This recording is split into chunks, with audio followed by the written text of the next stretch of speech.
ദൈവനാമത്തിന് ഇനി സമർപ്പിക്കുന്നു.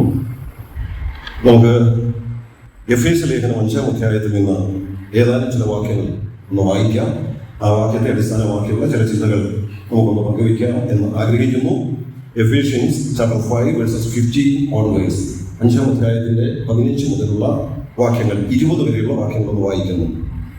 ആകയാൽ സൂക്ഷ്മത്തോടെ അജ്ഞാനികളായിട്ടല്ല ജ്ഞാനികളായിട്ടത്രേ നടപ്പാൻ നോക്കുകയും ഇത് ദുഷ്കാലമാകയാൽ സമയം തക്കത്തിൽ ഉപയോഗിച്ചു കൊള്ളുകയും ബുദ്ധിഹീനരാകാതെ കർത്താവിന്റെ ഇഷ്ടം ഇന്നതെന്ന് ഗ്രഹിച്ചു കൊള്ളുകയും വീഞ്ഞു കുടിച്ചു മത്തരാകരുത്, അതിനാൽ ദുർനടപ്പ് ഉണ്ടാകുമല്ലോ.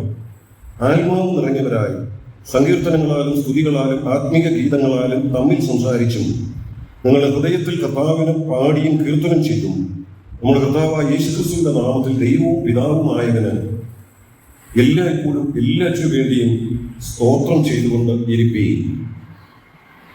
എഫേസ്യ ലേഖനം 5-ാം അധ്യായം എന്ന് പറയുന്നത് നമ്മുടെ നടപ്പ് എങ്ങനെ ആയിരിക്കണമെന്ന് പൗലോസിനോട് ദൈവാത്മാവ് നമ്മെ ഓർപ്പിക്കുന്ന ഒരു വേദഭാഗമാണ്. പൗലോസിന്റെ മറ്റു പല ലേഖനങ്ങളിലും നടപ്പ് എങ്ങനെ ആയിരിക്കണം എന്ന് പറയുന്ന അനേക പ്രയോഗങ്ങളുണ്ട്. എന്നാൽ ഈ 5-ാം അധ്യായത്തിൽ പ്രധാനമായിട്ട് 3 നിലകളിൽ ആ കാര്യം ഓർപ്പിക്കുന്നുണ്ട്. ആദ്യത്തെ 2 വാക്യങ്ങളിൽ സ്നേഹത്തിൽ നടക്കണം എന്നുള്ള ഒരാലോചനയാണ്. പിന്നീട് അതിന്റെ 3 മുതൽ 14 വരെയുള്ള വാക്യങ്ങളിൽ വെളിച്ചത്തിലുള്ളവരായി നടക്കണം, അല്ലെ വെളിച്ചത്തിന്റെ മക്കളായി നടക്കണം എന്നുള്ള ഒരു പ്രബോധനമാണ്. 15 മുതൽ അതിന്റെ ഒടുവിലത്തെ 33 വരെയുള്ള വാക്യങ്ങളിൽ ജ്ഞാനികളായിട്ട് നടക്കണം എന്നുള്ള നിർദ്ദേശമാണ്. ഇങ്ങനെ 3 നിലകളിൽ നമ്മുടെ നടപ്പിനെ ഓർപ്പിക്കുന്ന ഒരു അധ്യായമാണ് എഫേസ്യ ലേഖനം 5-ാം അധ്യായം. എന്തുകൊണ്ടാണോ നാം ഇങ്ങനെ സ്നേഹത്തിൽ നടക്കേണ്ടത്, വെളിച്ചത്തിൽ നടക്കേണ്ടത്, ജ്ഞാനികളായി നടക്കേണ്ടത് എന്നുള്ളത് അതിന്റെ 1-ാമത്തെ വാക്യത്തിൽ തന്നെ പറഞ്ഞിട്ടുണ്ട്. ആകയാൽ പ്രിയ മക്കൾ എന്നതുപോലെ എന്ന് പറഞ്ഞാൽ നാം മക്കൾ മാത്രമല്ല, പ്രിയ മക്കൾ, ദൈവത്തിന്റെ മക്കൾ, ദൈവത്തിന്റെ പ്രിയ മക്കൾ ആകയാൽ നമ്മൾ ഈ നിലയിൽ നടക്കണം എന്നാണ് ഈ അധ്യായം ഓർമ്മിക്കുന്നത്. എന്നാൽ അതിന്റെ ആദ്യത്തെ 2 ഭാഗത്തേക്ക് ഞാനിപ്പോൾ പോകുന്നില്ല. 3-ാമത്തെ ആശയമാണ് നാം ഇപ്പോൾ വായിച്ച 15 മുതലുള്ള വാക്യങ്ങളിൽ കാണുന്നത്. അതിന്റെ 15-ാമത്തെ വാക്യം ഒന്നുകൂടെ വായിക്കുന്നു. ആകയാൽ സൂക്ഷ്മത്തോടെ അജ്ഞാനികളായിട്ടല്ല ജ്ഞാനികളായിട്ടത്രേ നടപ്പാൻ നോക്കുവീൻ. അവിടെ തുടങ്ങുന്ന പ്രയോഗം തന്നെ ഒന്ന് ശ്രദ്ധിക്കുക. മുമ്പോട്ട് ജ്ഞാനികളായിട്ട് നടക്കണം എന്ന് പറയുന്നുണ്ട്. അത് കഴിഞ്ഞ് താഴോട്ട് വരുമ്പോൾ ബുദ്ധിഹീനരാകരുത് എന്ന് പറയുന്നുണ്ട്. അത് കഴിഞ്ഞ് താഴോട്ട് വരുമ്പോൾ വീഞ്ഞു കുടിച്ചു മത്തരാകരുത് എന്ന് പറയുന്നുണ്ട്. അപ്പൊ ഇവിടെയൊക്കെ നമ്മൾ ശ്രദ്ധിച്ചാൽ അറിയാം, ആ 15, 16, 17 വാക്യങ്ങൾ, ആ 3 വാക്യങ്ങൾ തന്നെ നമ്മൾ വായിച്ചാൽ എങ്ങനെ നടക്കണമെന്ന് പറയുന്നുണ്ട്. എന്നാൽ അതിനേക്കാൾ പ്രാധാന്യമായിട്ട് പറയുന്നത് എങ്ങനെ നടക്കരുത്. അജ്ഞാനികളായിട്ട് നടക്കരുത്, ബുദ്ധിഹീനരായിട്ട് നടക്കരുത്, വീഞ്ഞു കുടിച്ചു മത്തരാകരുത്. അപ്പൊ അരുത് എന്ന് ചില വാക്കുകൾ പറഞ്ഞിട്ടാണ് ഇനി എങ്ങനെ നടക്കണം എന്ന് പൗലോസ് അവിടെ ഓർമ്മിപ്പിക്കുന്നത്. അപ്പൊ അത് തുടങ്ങുമ്പോൾ പറയുന്ന ആ വാക്ക് നമ്മളൊന്ന് ശ്രദ്ധിക്കേണ്ടത് ആവശ്യമാണ്. ആകയാൽ സൂക്ഷ്മത്തോടെ എന്ന് പറഞ്ഞ് തുടങ്ങുന്നത്, ആ സൂക്ഷ്മത്തോടെ എന്നുള്ള വാക്ക് ഞാൻ ഈ വേദഭാഗം വായിച്ചപ്പോൾ ഇംഗ്ലീഷിലെ പല വേർഷൻസ് ഇതെടുത്ത് വായിച്ചു നോക്കി. അപ്പോൾ ഓരോ വേർഷനിലും ഓരോ വാക്കുകൾക്കും പല പല പദങ്ങൾ ഉപയോഗിച്ചിട്ടുണ്ട്. എന്നാൽ പൊതുവെ ഉപയോഗിച്ചിരിക്കുന്ന ഒരു വാക്ക് ഇവിടെ അജ്ഞാനികളായിട്ടല്ല എന്ന് പറയുന്നിടത്ത് ഉപയോഗിച്ചിരിക്കുന്ന ഒരു വാക്ക് walk not as fools എന്നാണ്. ഫൂൾ, മൂഢൻ എന്നുള്ളൊരു വാക്കാണ് ഉപയോഗിച്ചിരിക്കുന്നത്. അപ്പൊ അതെങ്ങനെ നടക്കരുതെന്ന് പറയുന്നുണ്ട്. നാം അവിടേക്ക് ഒന്ന് പ്രവേശിക്കാം. എന്നാൽ അതിനു മുമ്പ് പറയുകയാണ്, ഇതെല്ലാം പറയുമ്പോൾ നിങ്ങൾ എങ്ങനെ നടക്കരുത്, എങ്ങനെ നടക്കണം, ആ കാര്യത്തിൽ നിങ്ങൾ എന്ത് ചെയ്യണമെന്ന് പറഞ്ഞ് തുടങ്ങുന്നത്. ഇവിടെ പറയുന്ന ആലോചനയുടെ ഗൗരവം അവിടെയാണ് നാം മനസ്സിലാക്കുന്നത്. ആകയാൽ സൂക്ഷ്മത്തോടെ എന്ന് പറഞ്ഞാൽ ഇനി താഴോട്ട് പറയുന്ന കാര്യങ്ങൾ നിങ്ങൾ എങ്ങനെ വേണം പാലിക്കാൻ, വളരെ സൂക്ഷിച്ചു വേണം. അതിന് ഒരു ഇംഗ്ലീഷ് വേർഷനിൽ എഴുതിയിരിക്കുന്ന ഇങ്ങനെ, ആകയാൽ സൂക്ഷ്മത്തോടെ എന്നുള്ളതിന് ഇങ്ങനെ എഴുതിയിരിക്കുന്നത് B very careful. B very careful, വളരെ കെയർഫുൾ ആയിരിക്കണം. ഏത് കാര്യത്തിൽ? ഈ പറയുന്ന കാര്യത്തിൽ. അപ്പൊ എത്ര ഗൗരവത്തോടെയാണ് ഈ താഴോട്ടുള്ള ആലോചനകൾ പറഞ്ഞിരിക്കുന്നത്. ആ ഓരോന്നും നാം ചിന്തിക്കാൻ പോകുകയാണ് നമ്മുടെ സമയത്തിന്റെ പരിധിയിൽ. എന്നാൽ ഇനി ചിന്തിക്കാൻ പോകുന്ന കാര്യങ്ങളെ കുറിച്ച് പറഞ്ഞു തുടങ്ങുമ്പം തന്നെ ദൈവാത്മാവ് എഴുതിയിരിക്കുക, ഇനി മുമ്പോട്ടുള്ള കാര്യങ്ങളിൽ നിങ്ങൾ എങ്ങനെയുള്ളവരായിരിക്കണം? Be very careful. Very careful, വളരെ സൂക്ഷിച്ചോ, വളരെ ശ്രദ്ധിച്ചു വേണം ഇനി താഴോട്ടുള്ള കാര്യങ്ങൾ നിങ്ങൾ പാലിക്കാൻ. അപ്പൊ മുമ്പോട്ട് ഇനി പറയുന്ന കാര്യങ്ങളുടെ ഗൗരവം എത്രമാത്രം ഉണ്ടെന്നുള്ളത് ആ വാക്കിൽ തന്നെ ഓർപ്പിക്കുക. അതുമാത്രമല്ല, ഞാൻ ഇതിനു മുമ്പ് സൂചിപ്പിച്ചിട്ടുണ്ട്, ഇവിടെ പോസിറ്റീവായിട്ട് ഓരോ കാര്യം പറയുന്നതിന് മുമ്പ് അതിന്റെ നെഗറ്റീവ് വശം ഒന്ന് പറഞ്ഞില്ല. ജ്ഞാനികളായിട്ട് നടക്കണമെന്ന് പറഞ്ഞു, പക്ഷെ അതിനു മുമ്പ് എന്ത് പറഞ്ഞിട്ടാണ് പറയുന്നത്? അജ്ഞാനികളായിട്ട് നടക്കരുത്, നിങ്ങൾ ഇങ്ങനെ നടക്കരുത്, അങ്ങനെ നടക്കണം. അപ്പൊ അത് പറയുന്ന വിഷയത്തിന്റെ ഗൗരവം കുറച്ചുകൂടി ഒന്ന് ഉറപ്പിക്കുക. അതുപോലെ തന്നെ അടുത്ത് പറയാ, ബുദ്ധിഹീനരാകരുത്, വീഞ്ഞു കുടിച്ച് നത്തരാകരുത്. അപ്പൊ അവിടെ എല്ലാം അരുത് അരുത് എന്ന് പറഞ്ഞ് ആ വിഷയത്തിന്റെ ഗൗരവം ഓർപ്പിച്ചുകൊണ്ടാണ് ഈ ആലോചനകൾ തരുന്നത്. നീ ഇതൊക്കെ പറയുമ്പം വേറൊരു നിർദ്ദേശം കൂടെ പറയുന്നത് ശ്രദ്ധിച്ചു. ഇവിടെ ഈ പറയുന്ന എല്ലാ കാര്യവും പറയുന്നതിന്റെ ഇടയ്ക്ക് പറയാം, ഒരു കാര്യം ഓർത്തോണം, എന്തുകൊണ്ട് ഇങ്ങനെയൊക്കെ കെയർഫുൾ ആയിരിക്കണം? ഇത് ദുഷ്കാലമാകയാണ് എന്ന് പറഞ്ഞാൽ ഈ കാലത്തിന്റെ ഗൗരവം, നമ്മൾ ജീവിക്കുന്ന സാഹചര്യങ്ങളുടെ ഗൗരവം കൂടെ ഓർപ്പിച്ചിട്ടാണ് പറയുന്നത്. ബി വെരി കെയർഫുൾ, വളരെ സൂക്ഷിച്ചോണം. അല്ലെ, നമ്മുടെ ഈ പ്രദേശത്ത് ഇപ്പൊ ഈ ദിവസങ്ങളിൽ മോഷണ ശല്യം വല്ലാതെ വർദ്ധിച്ചു എന്ന് കരുതുക. ചില മോഷണങ്ങളൊക്കെ നടന്നു, പോലീസിൽ അത് റിപ്പോർട്ട് ചെയ്തു. നമ്മളും പറയും നമ്മുടെ അയൽപ്പക്കത്തൊക്കെ പല വീടുകളിലും മോഷണം നടന്നിട്ടുണ്ട്. അങ്ങനെയുണ്ടെങ്കിൽ പോലീസുകാരെന്ത് പറയും? അല്ലെ നമ്മൾ തന്നെ അന്യോന്യം എന്ന് പറയും. വളരെ സൂക്ഷിച്ചോണം, വളരെ അപകടം പിടിച്ച സമയമായി. ഇപ്പോൾ കള്ളന്മാരൊക്കെ ഇറങ്ങിയിരിക്കുന്ന സമയമാണ്. ഇല്ല, ഈ ദിവസങ്ങളിൽ ഏതാണ്ട് കൂവാ സംഘം ഇറങ്ങി എന്നൊക്കെ പറഞ്ഞ് ഒരു വാർത്തയൊക്കെ നമ്മൾ കേൾക്കുന്നുണ്ട്. അതുകൊണ്ട് പോലീസുകാർ തന്നെ ചില പ്രത്യേക നിർദ്ദേശങ്ങൾ തന്നിട്ടുണ്ട്. പുറത്ത് ലൈറ്റ് ഇട്ടോണം, അടുക്കള ഭാഗത്തെ കഥകൾ പ്രത്യേകം അടച്ചോണം, പുറത്തെങ്കിലും ടാപ്പ് ഓൺ ചെയ്ത് വെള്ളം പോകുന്ന ശബ്ദം കേട്ടാൽ പെട്ടെന്ന് ഇറങ്ങി ചെല്ലരുത് എന്നൊക്കെ പറഞ്ഞ് ചില നിർദ്ദേശങ്ങൾ വാട്സപ്പിലൂടെയൊക്കെ അധികാരികൾ ഈ ദിവസങ്ങളിൽ തന്നിട്ടുണ്ട്. എന്താ, ഇങ്ങനൊരു സംഘം ഇറങ്ങിയിട്ടുണ്ടെന്നുള്ള ഒരു വാർത്ത പരന്നത് കൊണ്ട് അപകടം പിടിച്ച സമയമാണ്. അതുകൊണ്ട് യു ബി വെരി കെയർഫുൾ. അതല്ലേ ഇപ്പൊ ഇവിടെ പറയുന്നത്. എന്തുകൊണ്ടാണ് ബി വെരി കെയർഫുൾ എന്ന് പറയുന്നത്? ഇത് അപകടം പിടിച്ച സമയമാണ്, ഇത് ദുഷ്കാലമാണ്. അപ്പൊ ഇങ്ങനെ ഇവിടെ പറയുന്ന വിഷയത്തിന്റെ ഗൗരവം എത്ര ഭംഗിയായിട്ട് അവിടെ ഓർപ്പിച്ചിട്ടാണ് പിന്നീടുള്ള നമ്മോട് പറയേണ്ട പ്രബോധനങ്ങൾ ദൈവാത്മാവ് പറഞ്ഞിട്ടുള്ളത്. ബി വെരി കെയർഫുൾ, അരുത് അരുത് എന്ന ശക്തമായ നിർദ്ദേശങ്ങൾ ഇപ്പോൾ ആയിരിക്കുന്ന ഈ കാലത്തിന്റെ സാഹചര്യത്തിന്റെ അപകടാവസ്ഥ. അങ്ങനെയാണെങ്കിൽ ഈ പറയുന്ന കാര്യം അല്ലെ ഇനി പറയുന്ന കാര്യങ്ങളിൽ കെയർഫുൾ അല്ലെങ്കിൽ എന്ത് സംഭവിക്കാം? ഇത് ദുഷ്കാലമാണ്, അപകടം സംഭവിക്കാം. സൂക്ഷിച്ചില്ലെങ്കിൽ എന്ത് സംഭവിക്കാം? കള്ളന്മാർ ഇറങ്ങിയിട്ടുണ്ട്, എല്ലാം മോഷ്ടിച്ചുകൊണ്ട് പോയെന്ന് വരാം. അതുകൊണ്ട് അപകടം വരാതിരിക്കാനുള്ള ഒരു മുന്നറിയിപ്പ് കൂടാ. ഇത് ദുഷ്കാലം എന്ന് പറഞ്ഞ് ബി വെരി കെയർഫുൾ. അത് സൂക്ഷിച്ചില്ലെങ്കിൽ പിന്നെ പറഞ്ഞിട്ട് കാര്യമില്ല, സമയം തക്കത്തിൽ ഉപയോഗിച്ചോ. അവർ വന്ന് എടുത്തുകൊണ്ട് പോയി കഴിഞ്ഞിട്ട് കഥ കടച്ചിട്ട് കാര്യമില്ല, അല്ലേ? നല്ല ലോക്ക് മേടിച്ചിട്ടിട്ട് കാര്യമില്ല. ഇതൊക്കെ എന്നെ ചെയ്യണം? ഇപ്പോഴേ സമയം തക്കത്തിൽ ഉപയോഗിച്ചു കൊള്ളുകയും വലിയ മുന്നറിയിപ്പോടെ സൂക്ഷിച്ചില്ലെങ്കിൽ, സമയം തക്കത്തിൽ ഉപയോഗിച്ചില്ലെങ്കിൽ അപകടമുണ്ട്. വരാൻ പോകുന്ന അപകടത്തെ കുറിച്ചുള്ള മുന്നറിയിപ്പൂടെ തന്നു. അതുകൊണ്ടാണ് പറഞ്ഞു തുടങ്ങുന്നത് ബി വെരി കെയർഫുൾ. വളരെ കെയർഫുൾ ആയിട്ട് നമ്മൾ ശ്രദ്ധിക്കേണ്ട ഒന്ന് രണ്ട് നിർദ്ദേശങ്ങൾ. ഇനി അടുത്ത വാചകത്തിലേക്ക് വരാം. ആകയാൽ സൂക്ഷ്മത്തോടെ അജ്ഞാനികളായിട്ടല്ല. ഇനി എങ്ങനെ വേണം? ജ്ഞാനികളായിട്ട് അത്ര നടപ്പാൻ നോക്കുകയും. കഴിഞ്ഞ ദിവസം ഈ ഭാഗം ഇങ്ങനെ വായിച്ചപ്പോൾ അജ്ഞാനി എന്നുള്ള ആ പദം അല്പം ഒന്ന് ചിന്തിക്കാനായിട്ടിടയായി. അരുതെന്ന് പറയുക, അജ്ഞാനികളായിട്ട് നടക്കരുത്. എന്തുകൊണ്ട്? അപകടം മുന്നിലുണ്ട്. അങ്ങനെ നടന്നാൽ ദുഷ്കാലമാണ്. So be very careful. അജ്ഞാനികളായിട്ട് നടക്കരുത്.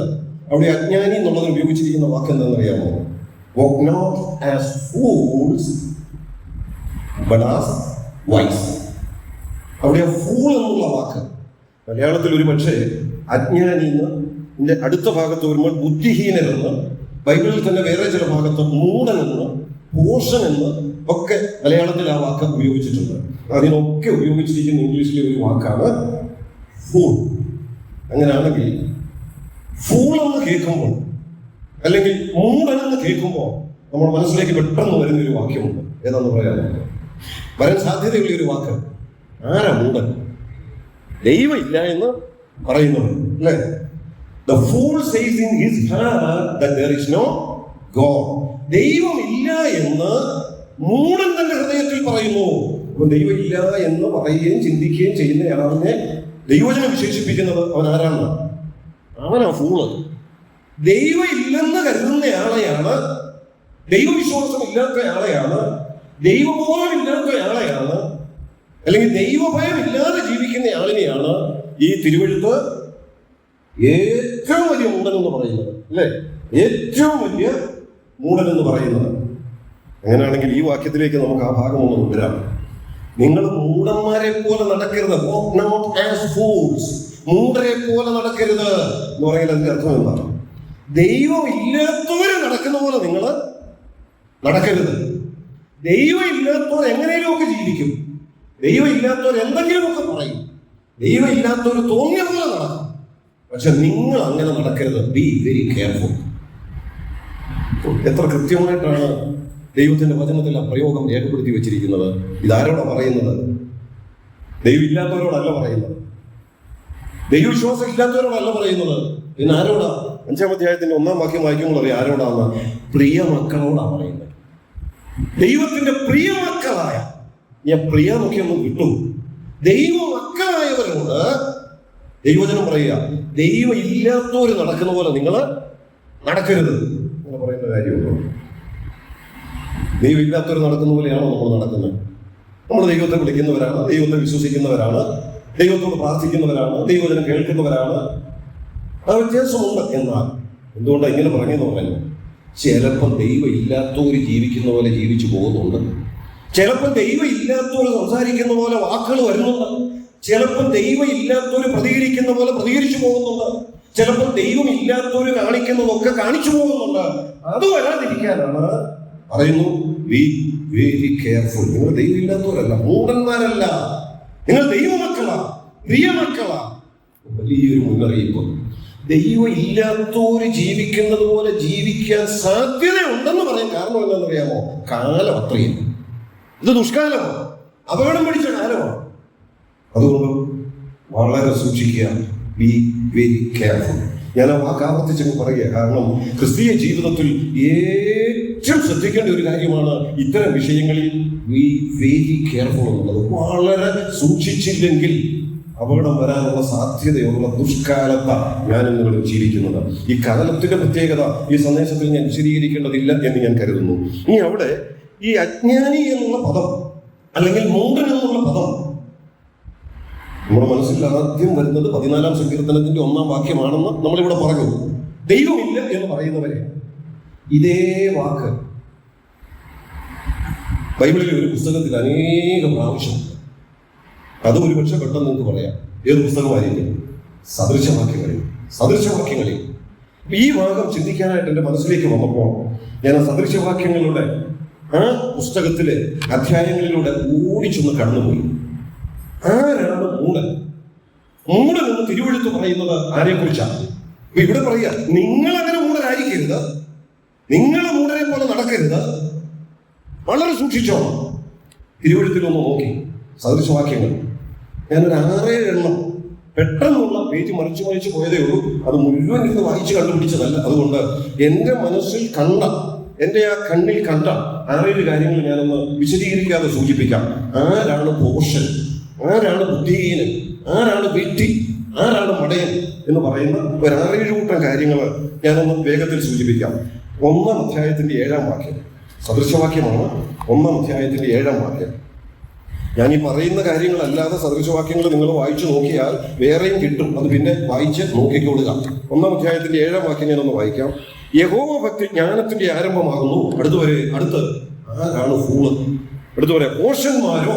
അവിടെ ഫൂൾ എന്നുള്ളതിന് ഉപയോഗിച്ചിരിക്കുന്നത് അല്ലെ, അജ്ഞാനി എന്നുള്ളതിന് പകരം ഉപയോഗിച്ചിരിക്കുന്ന വാക്ക് പോഷണം എന്നുള്ളത്. ആരാ പോഷൻ? ജ്ഞാനവും പ്രബോധനവും നിരസിക്കുന്നവൻ. ആരാ പോഷൻ? നിങ്ങൾ പോഷനായിട്ടിരിക്കരുത്, നിങ്ങൾ അജ്ഞാനികളായിട്ടിരിക്കരുത്. ഫൂൾസ് നടക്കുന്നത് പോലെ നടക്കരുത്. ഫൂൾസ് എങ്ങനെ ഈ വാക്യം പറയുക? ഫൂൾസ് ജ്ഞാനവും പ്രബോധനവും നിരസിക്കുന്നു. എബ്രായ ലേഖനം 10-ാം അധ്യായത്തിൽ നമ്മൾ വായിക്കുന്നുണ്ട്, വിശുദ്ധ മന്ദിരത്തിലേക്കുള്ള പ്രവേശനത്തിന് നമുക്ക് ധൈര്യമുണ്ട്, അതുകൊണ്ട് സഭായോഗങ്ങളെ ഉപേക്ഷിക്കരുത് എന്ന് പറഞ്ഞിട്ട് താഴോട്ട് വരുമ്പോൾ പറയാതെ നിങ്ങൾ കൂടി വരുമ്പോൾ തമ്മിൽ പ്രബോധിപ്പിച്ചും, അല്ലേ, തമ്മിൽ പ്രബോധിപ്പിച്ചും. എന്നിട്ട് അതിനടുത്ത് പറയുന്നത് എന്താണെന്നറിയാമോ? എന്തുകൊണ്ടാണ് തമ്മിൽ പ്രബോധിപ്പിക്കേണ്ടത്? കാലം അടുത്തിരിക്കാൻ, സമയം തീരാറായി, അതുകൊണ്ട് നിങ്ങൾ തമ്മിൽ പ്രബോധിപ്പിക്കണം.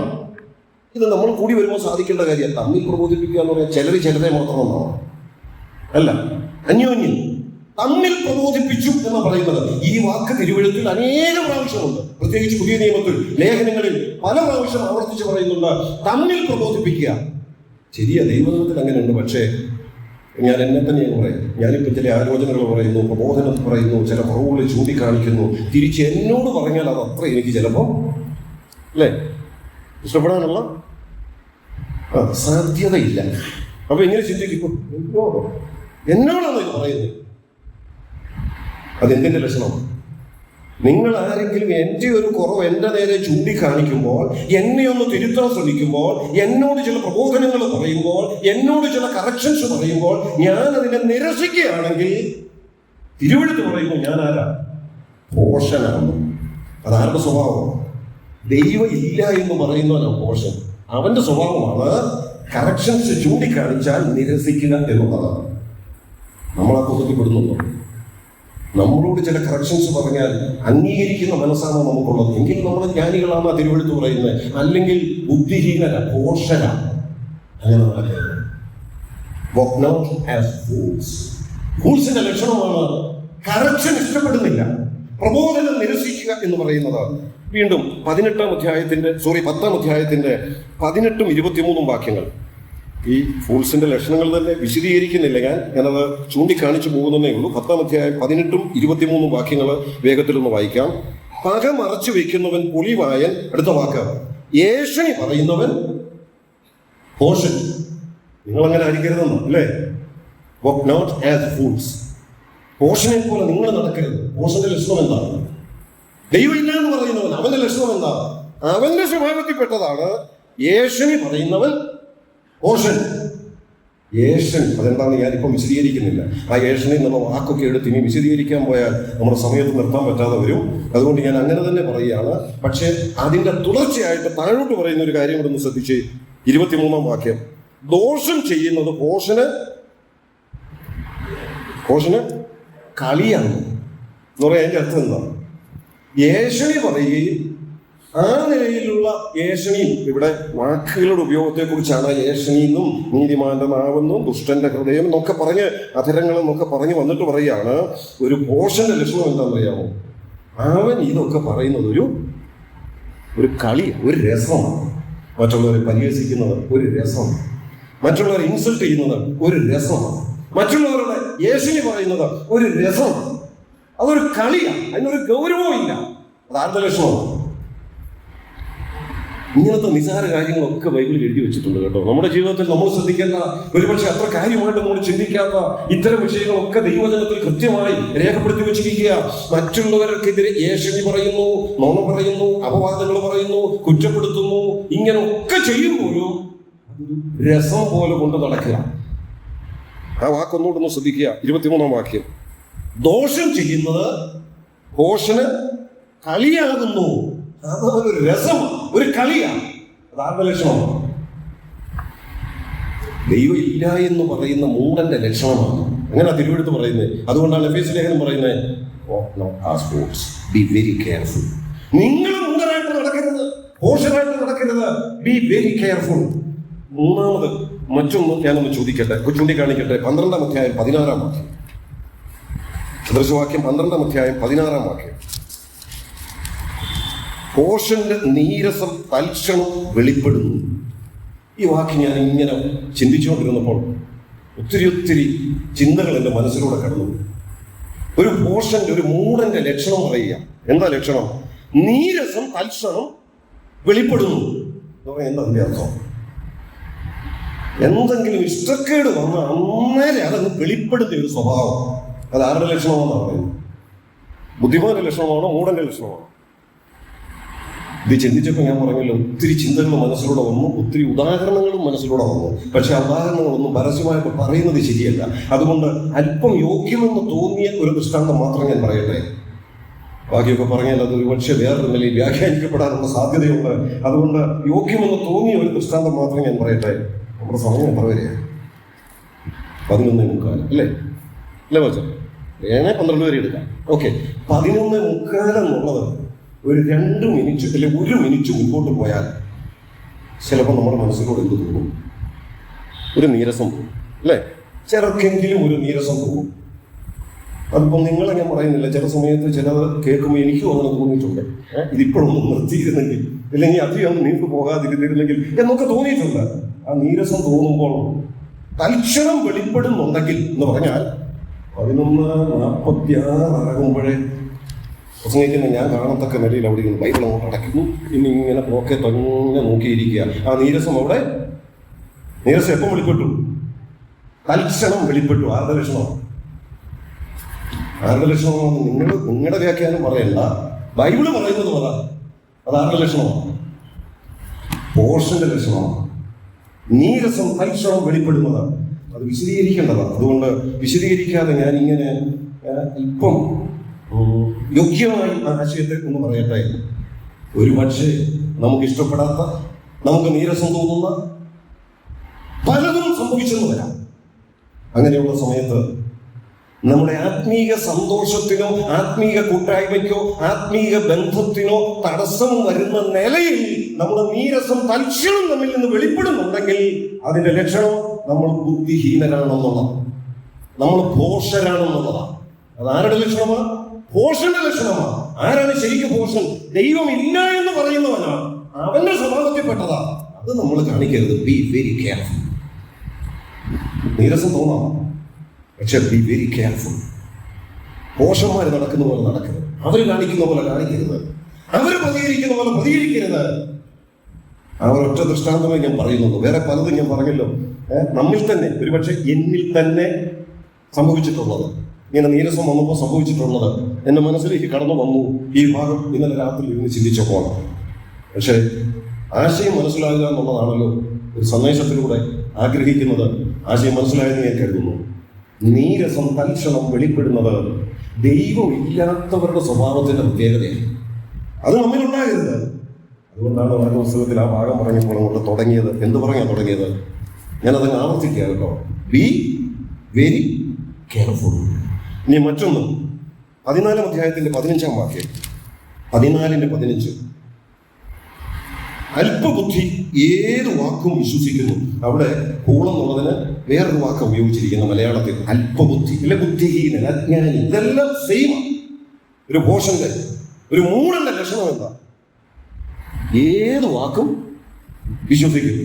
കേൾക്കാൻ നോക്കിയിരിക്കുക, വേറൊരാളോട് പറയാൻ. ഇത് ശരിയാണോ തെറ്റാണോ എന്ന് അന്വേഷിക്കാൻ പോകുന്നില്ല. പ്രത്യേകിച്ച് എന്തെങ്കിലും ഇഷ്ടക്കേടുള്ളവരുടെ എന്തേലും എവിടുന്നേലും കേൾക്കാൻ നോക്കിയിരിക്കുക, അതൊക്കെ വിശ്വസിക്കാൻ. അത് ശരിയാണോ എന്ന് അന്വേഷിക്കണ്ട, അതിനകത്ത് എന്തെങ്കിലും സത്യമുണ്ടോ എന്ന് അറിയണ്ട, ഏത് വാക്കുമെന്ന് വിശ്വസിക്കുക. അത് ആരുടെ ലക്ഷണമാണ്? ആരുടെ ലക്ഷണം എന്ന് പറയുക. ഞാൻ ചിന്തിക്കാൻ അവസരം തരുന്നത് കേട്ടോ. ആരുടെ ലക്ഷണമാണ്? ആരും പറയുന്നില്ലല്ലോ. നമ്മിലുണ്ട് ഇതൊക്കെ, അതുകൊണ്ടാണ് പറയാനൊരു മടിയല്ലേ. അപ്പൊ നമ്മൾ തന്നെ മൂടരാണെന്നും ഭോഷരാണെന്ന് അങ്ങനെ സമ്മതിക്കേണ്ടി വരുമെന്നുള്ളതാണ്. എന്നെ കേട്ടാലും നമുക്ക് വിശ്വസിക്കുക മാത്രമല്ല, കേൾക്കാൻ നോക്കിയിരിക്കുക. അടുത്ത് വേറെ ആളോട് പറയാൻ, എന്നിട്ട് പറയുന്നതല്ല അവരിങ്ങനെ പറഞ്ഞു. പലരും ഇത് പറയുന്നുണ്ട്, ശരിയാണോ തെറ്റാണോ എന്ന് അറിയത്തില്ല. എന്തുമൊന്ന് വിശ്വസിക്കുക. മൂടരെ പോലെ നടക്കരുത്. എന്തും കേട്ടാ വിശ്വസിക്കുന്നവരായിരിക്കരുത്. ഈ ആശയം നമുക്ക് ഒത്തിരി വിശദീകരിക്കേണ്ടതാണ്. പക്ഷേ മുമ്പ് ഞാൻ പറഞ്ഞതുപോലെ 45 കഴിയുമ്പോൾ നീരസം വെളിപ്പെടുമോ എന്ന് ഭയന്ന് ഞാൻ സമയത്ത് നിർത്താനായിട്ട് ശ്രമിക്കുക. അടുത്തത് 15-20. ആ ആശയം ഞാൻ അധികം വിശദീകരിക്കുന്നില്ല, ഇത്രയും മാത്രം പറയുന്നു. ജ്ഞാനമുള്ള മകൻ അപ്പനെ സന്തോഷിപ്പിക്കുന്നു, മൂഢനോ അമ്മയെ നിന്ദിക്കുന്നു. എന്ന് പറഞ്ഞാൽ മാതാപിതാക്കളെ നിന്ദിക്കുകയോ അവരെ ദുഃഖിപ്പിക്കുകയോ ചെയ്യുന്നത് ആരുടെ ലക്ഷണമെന്നാണ് പറയുന്നത്? മൂഢന്റെ ലക്ഷണമാണ്. 18-2 കൂട്ടം വിട്ട് നടക്കുന്നവൻ സ്വേച്ഛയെ അന്വേഷിക്കുന്നു, സകല ജ്ഞാനത്തോടും അവൻ കയർക്കുന്നു. 2-ാം വാക്യം ശ്രദ്ധിക്കുക. 15 ശ്രദ്ധിക്കുക. 'തന്റെ മനസ്സ് വെളിപ്പെടുത്തുന്നതിലല്ലാതെ മൂഢന് ബോധത്തിൽ ഇഷ്ടമില്ല'. 'തന്റെ മനസ്സ് വെളിപ്പെടുത്തുന്നതിലല്ലാതെ മൂഢന് ബോധത്തിൽ ഇഷ്ടമില്ല'. 'അവൻ തന്റെ മനസ്സ് വെളിപ്പെടുത്തുന്നതിലല്ലാതെ മൂഢന് ബോധത്തിൽ ഇഷ്ടമില്ല'. 'അവൻ തന്റെ മനസ്സ് വെളിപ്പെടുത്തുന്നതിലല്ലാതെ മൂഢന് ബോധത്തിൽ ഇഷ്ടമില്ല'. ആ വാക്യം ഒരുപക്ഷെ പെട്ടെന്ന് വായിച്ചാൽ മനസ്സിലാകത്തില്ല. അതിന്റെ അർത്ഥം മറ്റ് ഭാഷകളിലൂടെ ചേർത്ത് പഠിക്കുമ്പോൾ മനസ്സിലാകുന്നത്. ഞാനതിങ്ങനെ പറയട്ടെ, ഒരു മൂടന്റെ ലക്ഷണം പറയാണ്, മനസ്സ് വെളിപ്പെടുത്തുന്നതിലല്ലാതെ ബോധത്തിൽ അവന് ഇഷ്ടമില്ല എന്ന് പറഞ്ഞാൽ തന്നെ ഇങ്ങോട്ടാരെങ്കിലും ബോധ്യപ്പെടുത്തുന്നത് അവന് ഇഷ്ടമല്ല, തന്നെ മനസ്സിലുള്ളത് മറ്റുള്ളവരുടെ മുമ്പിൽ വെളിപ്പെടുത്തുക എന്നുള്ളത് അവന്റെ ലക്ഷണം. അതാണ് അവിടുത്തെ അർത്ഥം. അതാരുടെ ലക്ഷണം? ഇങ്ങോട്ട് എന്തെങ്കിലും പറയുന്നത് ഇഷ്ടമല്ല, എന്നോടാണോ ചോദിക്കുന്നത്, ഞാൻ ആരാന്നറിയാമോ, അതിഷ്ടമല്ല. പിന്നെ എന്റെ മനസ്സിലുള്ളത് അങ്ങോട്ട് അറിയിക്കുക എന്നുള്ളതാണ്, അതാണ് എന്റെ സ്വഭാവം.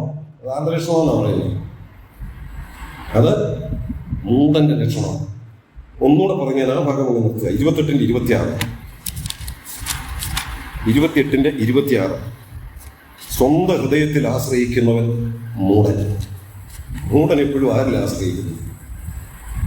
എന്റെ സ്വന്തം ഹൃദയം. ഞാൻ അത്ര പറയുന്നുള്ളൂ, സമയമില്ലാത്തതുകൊണ്ട് പറയട്ടെ. ഇതൊക്കെയാണ് മൂടന്മാരുടെ ലക്ഷണം. ഇനിയൊന്ന് സദൃശവാക്യങ്ങൾ പറ്റുമെങ്കിൽ, ഞാൻ ഇന്നലെയും ഈ ഭാഗങ്ങളെല്ലാം ഇങ്ങനെ മറിച്ചു നോക്കിയപ്പോൾ ഞാൻ പറഞ്ഞല്ലോ, പേജുകൾ മറിച്ച് ഞാൻ നോക്കിയതേ ഉള്ളൂ ഈ മൂടനെന്നും അല്പൻ കോഷൻ നോക്കിയുള്ള വാക്യം ഇതൊക്കെ ഉണ്ടെന്ന്. അതുകൊണ്ട് ഞാൻ പെട്ടെന്ന് കണ്ടതേ നോട്ട് ചെയ്തുള്ളൂ. സദൃശവാക്യങ്ങളുടെ പുസ്തകം വായിച്ചാൽ ഇനിയുണ്ട്. എന്ന് പറയട്ടെ, ഇന്ന് ചെന്ന് ദിവസം ഒരധ്യായം വെച്ച് സദൃശവാക്യം എല്ലാ മാസവും ഒന്ന് വായിക്കാമെങ്കിൽ ഒത്തിരി മൂടത്തരം മാറിക്കിട്ടും, ഒത്തിരി പോഷത്തരം നമ്മിൽ നിന്ന് മാറിക്കിട്ടും. ഞാനായിട്ട് നടക്കാൻ പറ്റും. പലപ്പോഴും നമ്മളതൊന്നും മൂടത്തരമാണോ പോഷത്തരമാണെന്നോ ചിന്തിക്കാത്തത് പലതും നമുക്ക് വെളിപ്പെട്ട് കിട്ടും മനസ്സിരുത്തി സദൃശവാക്യങ്ങളുടെ പുസ്തകം വായിച്ചാൽ. ഓക്കെ, ഇതൊക്കെയാണ് മൂടന്റെ ലക്ഷണം. അതുകൊണ്ട് ദൈവത്തിന്റെ വചനം പറയുക, എഫേസ്യ ലേഖനം 5-ാം be very careful, walk not as fools. അജ്ഞാനികളായി മൂടരെ പോലെ നിങ്ങൾ നടക്കരുത് എന്ന് ആ വേദഭാഗം പ്രത്യേകം പറയാം. പിന്നെ എങ്ങനെ നടക്കണം? അജ്ഞാനികളായിട്ടല്ല, പിന്നെ ജ്ഞാനികളായിട്ട് അത്ര നടപ്പേ. ജ്ഞാനി എന്നുള്ളതും സദൃശവാക്യം തന്നെ പിന്നെ വായിച്ചാൽ മതി. ആ ജ്ഞാനം തുടങ്ങുന്നത് തന്നെ എവിടെയാണ്? വേദപുസ്തകത്തിൽ സദൃശവാക്യമാണ് പറയുന്നത്, fear of the Lord is the beginning of wisdom. യഹോവ ഭക്തി ജ്ഞാനത്തിന്റെ ആരംഭം. അപ്പൊ ഒരു ജ്ഞാനി എന്ന് പറഞ്ഞാൽ, ജ്ഞാനികളായി നടക്കുക എന്ന് പറഞ്ഞാൽ എങ്ങനെ നടക്കണമെന്നാ? ദൈവം ഇല്ലാത്തവര് നടക്കുന്നത് പോലെയല്ല, പിന്നെ ദൈവഭയത്തിൽ, walk in the fear of the Lord. ദൈവഭയത്തിൽ നടക്കുക എന്നാണ് ആ പറയുന്നതിന്റെ അർത്ഥം. എന്തുകൊണ്ടാണെന്നും അവിടെ പറയുന്നത്, ദൈവമക്കളാകയാൽ. ഇനിയും ഇവിടെ നമ്മൾ കെയർഫുൾ ആയിട്ട് ശ്രദ്ധിക്കേണ്ട 3 കാര്യങ്ങളാണ്. ഞാൻ അതുകൂടെ വിശദീകരിക്കുന്നില്ല ഒട്ടും, പറഞ്ഞ് സമയത്ത് അവസാനിപ്പിക്കാം. ആകയാൽ സൂക്ഷ്മത്തോടെ അജ്ഞാനികളായിട്ടല്ല, പിന്നെ ബി വെരി കെയർഫുൾ, വളരെ സൂക്ഷിക്കണം. എങ്ങനെ നടക്കാൻ? ജ്ഞാനികളായിട്ട് നടക്കാൻ സൂക്ഷിക്കണം എന്ന് പറഞ്ഞാൽ ദൈവഭയത്തിൽ നടക്കാൻ വളരെ സൂക്ഷിക്കണം. 2, സമയം തക്കത്തിൽ ഉപയോഗിക്കുക. ആ കാര്യത്തിലും ബി വെരി കെയർഫുൾ, സമയം തക്കത്തിൽ ഉപയോഗിക്കുക. എന്തുകൊണ്ട്? ഇത് ദുഷ്കാലമാണ്, സൂക്ഷിച്ചില്ല അപകടമുണ്ട്. അതുകൊണ്ട് സമയം ഉപയോഗിക്കുന്ന കാര്യത്തിൽ ബി വെരി കെയർഫുൾ. ഇപ്പോൾ സുവിശേഷത്തിന് നമുക്കൊക്കെ അനുകൂലമായ ഒരു സാഹചര്യമുണ്ട്, നാളത്തെ അറിയത്തില്ല. ബി വെരി കെയർഫുൾ, സമയം തക്കത്തിൽ ഉപയോഗിക്കുക.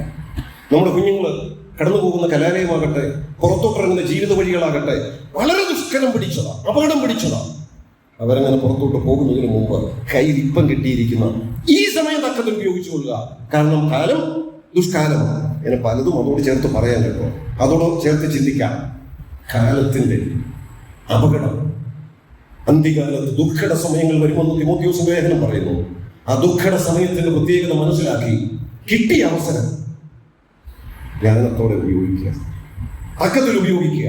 3-ാമത്തേതൂടെ വേഗത്തിൽ പറയട്ടെ, വീഞ്ഞു കുടിച്ച് മത്തരാകരുത്, അതിനാൽ ദുർനടപ്പുണ്ടാകുമല്ലോ.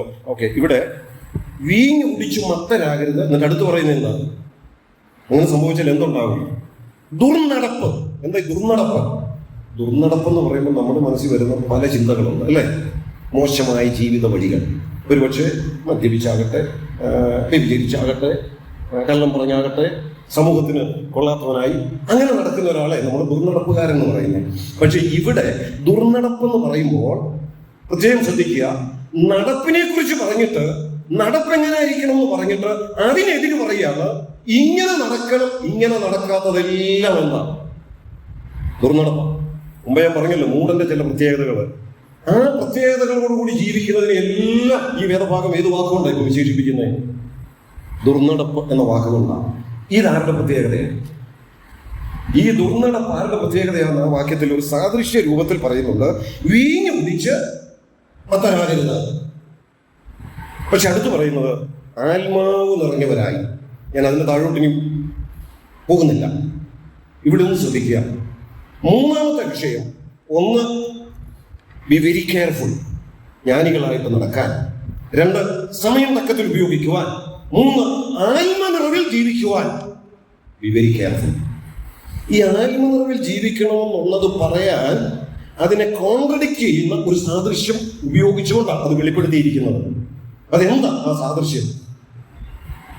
വീഞ്ഞു കുടിച്ചു ജ്ഞാനികളായി നടക്കണമെന്ന് പറയുമ്പോൾ ഓക്കെ, അജ്ഞാനികളായി നടക്കരുത്, ജ്ഞാനികളായി നടക്കണം പറയാം. പക്ഷെ ആത്മാവ് നിറയുന്ന കാര്യം പറഞ്ഞപ്പോൾ അരുതെന്ന് പറയാൻ ഉപയോഗിച്ചത് എന്താ?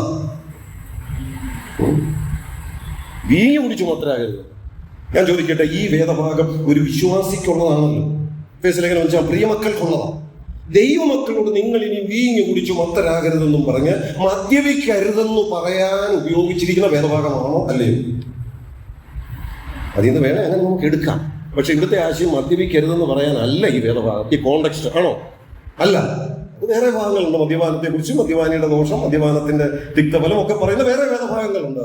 എന്നാൽ ഇവിടെ ഈ വിശ്വാസിക്ക് എഴുതിയെടുത്ത് നിങ്ങൾ മദ്യപിക്കരുത് എന്ന് പറയാനല്ല ഈ സാദൃശ്യം ഉപയോഗിച്ചിരിക്കുന്നത്. ഇതൊരു സാദൃശ്യമാണ്. ആത്മനിറവിലല്ലാത്ത ജീവിതങ്ങൾ വീഞ്ഞു കുടിച്ചു മത്തരായി ജീവിക്കുന്നതിന് തുല്യമാണ്. അത് ദുർനടപ്പാണ്. പറഞ്ഞാൽ വീഞ്ഞു കുടിക്കരുതെന്നോ മദ്യം ഉപയോഗിക്കരുതെന്നോ പറയുന്ന കോണ്ടെക്സ്റ്റ് അല്ല. എന്നാൽ പിന്നെ ഏതാണ് ഈ കോണ്ടെക്സ്റ്റ്? ആത്മനിറവിൽ ജീവിക്കണമെന്ന് എന്ന് പറഞ്ഞാൽ be in full control of the holy spirit, പരിശുദ്ധാത്മാവിന്റെ പൂർണ്ണ നിയന്ത്രണത്തിൽ. അങ്ങനെ അല്ലാതെ ഒരു പോഷൻ ചിന്തിക്കുന്നത് പോലെ, ഒരു വിഡ്ഢി ചിന്തിക്കുന്നത് പോലെ, ഒരു മൂഢൻ പ്രവർത്തിക്കുന്നത് പോലെ അജ്ഞാനികളായി ചിന്തിക്കുകയും പ്രവർത്തിക്കുകയും ചെയ്താൽ നിങ്ങൾ മത്തുപിടിച്ചിരിക്കുക. ആത്മാവിൽ നിറയേണ്ടതിന് പകരം മത്തുപിടിച്ചിരിക്കുക. ഏതിലാണ് മത്തുപിടിച്ചിരിക്കുന്നത്? വീഞ്ഞു കുടിച്ച് എന്ന് പറഞ്ഞാൽ ഒരു വിശ്വാസി ആത്മനിറവിൽ അല്ലെങ്കിൽ പിന്നെ അവൻ കടൽ കുടിച്ച് പൂസായിരിക്കുക എന്നുള്ള അർത്ഥമേ അല്ല ഇവിടെ പറയുന്നത്. പിന്നെ അവനെ വേറെന്തോ പരീക്ഷ അവൻ മത്തുപിടിച്ചിരിക്കുക.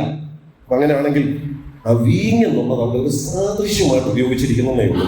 ആത്മനിറവിൽ ജീവിക്കുന്നതിനും ആത്മനിറവിൽ പ്രതികരിക്കുന്നതിനും ആത്മനിറവിൽ ശുശ്രൂഷിക്കുന്നതിനും ആത്മനിറവിൽ മറ്റുള്ളവരോട് ഇടപെടുന്നതിനും തടസ്സമായി വേറെന്തിനെ കൊണ്ടെങ്കിലും നമ്മൾ നിയന്ത്രിക്കപ്പെടുന്നുണ്ടെങ്കിൽ നാം അതിൽ മത്തുപിടിച്ചിരിക്കുക.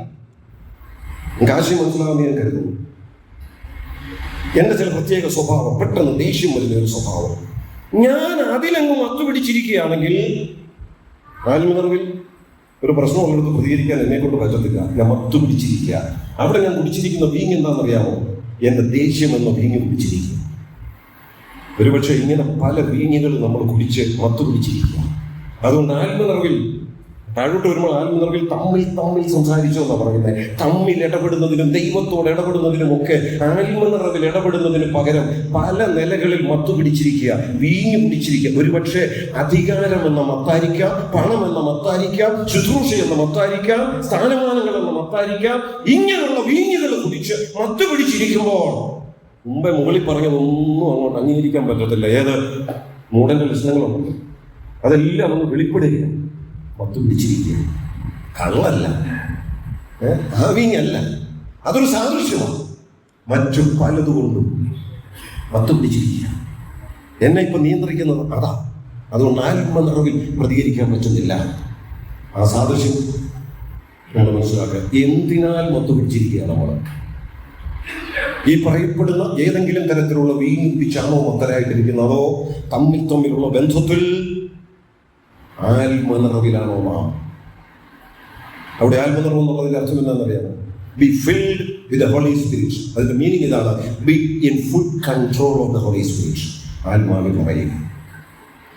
B very careful. 3 നിർദ്ദേശങ്ങളാണ് സമയമായി നിർത്തേണ്ടത്. ജ്ഞാനികളായി നടക്കുക, സമയം തക്കത്തിൽ ഉപയോഗിക്കുക, ആത്മനിറവിൽ ജീവിക്കുക. B very careful. ദൈവനാമം വാഴ്ത്തപ്പെടും.